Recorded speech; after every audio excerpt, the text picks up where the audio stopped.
Copy version copy version copy version কিসের copy version? প্রিয়তমার copy version.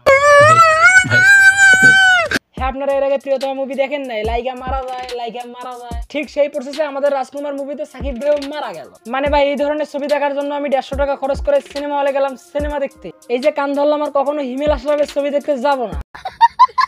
হ্যাঁ, সাকিব ভাইয়ের আমি প্রত্যেকটা মুভি দেখবো, সাকিব ভাইয়ের মুভি আমি কখনো মিস করি না।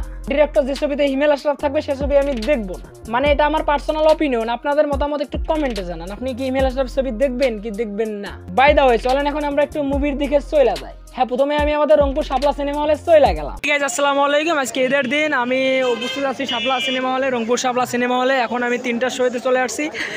এখানে দেখতে পাচ্ছেন যে রাজকুমার মুভির টিকিট কাউন্টারে দেখেন জাম, মানে অমায়িক অসাধারণ দেখতে পাচ্ছেন, অনেক জাম। আমি যদি আপনাদেরকে একটু দেখানোর চেষ্টা করি, দেখেন চলে যা দেখতেছি কাউন্টারে ভিড়, অস্থির ভিড়। আর বুঝতে হবে আপনাদেরকে, এটা হলো সাকিব ভাইয়ের ফ্যান বেস। শুধুমাত্র সাকিব ভাইকে বড় পর্দায় দেখার জন্য হাজার হাজার পাবলিক যায় দেখতে, কিন্তু মুভি দেখতে যাওয়ার পর আমি ভাই হতাশ।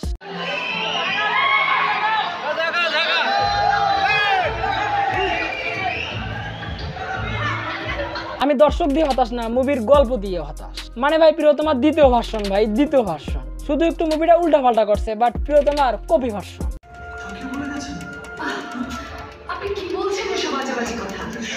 আপনাদের মাথায় যদি ব্রেন থাকে, আপনাদের মাথায় যদি বুদ্ধি থাকে, একটু আপনারা চিন্তা ভাবনা করে দেখবেন যে আসলে মুভিটা কি ধরনের মুভি। প্রিয়তমার কপি ভার্সন কি ভার্সন না? হ্যাঁ, এখন আমি যদি সাকিব ভাইয়ের অভিনয়ের কথা বলি, ভাই সাকিব ভাইয়ের অভিনয় অসাধারণ। তিনি যে এক জাত অভিনেতা সেটা উনি প্রমাণ বারবার দেয়, বাট উনি যে গল্প নিয়ে কাজ করে ওই গল্পটা মানে ভালোভাবে উনি পড়ে না। তাকে যাই ছিল আমার পার্সোনাল অপিনিয়ন। আপনারা একটু আপনাদের পার্সোনাল অপিনিয়ন আমার কমেন্ট বক্সে জানাই দেন, আপনাদেরকে ছবিটা কেমন লাগলো এবং কিসের মতো লাগলো। হ্যাঁ, আশা করি আপনারা যদি ব্রেন্ডের মানুষ হন, ছবি সম্পর্কে বুঝেন, তাহলে আপনারা অবশ্যই আমার সাথে একমত হবেন। তা ভিডিওটা এতটুকুই ছিল, ভালো থাকবেন, সুস্থ থাকবেন, আল্লাহ হাফেজ। আর ওয়েট সাকিব ভাইকে স্যালুট, ওনার অভিনয় অসাধারণ।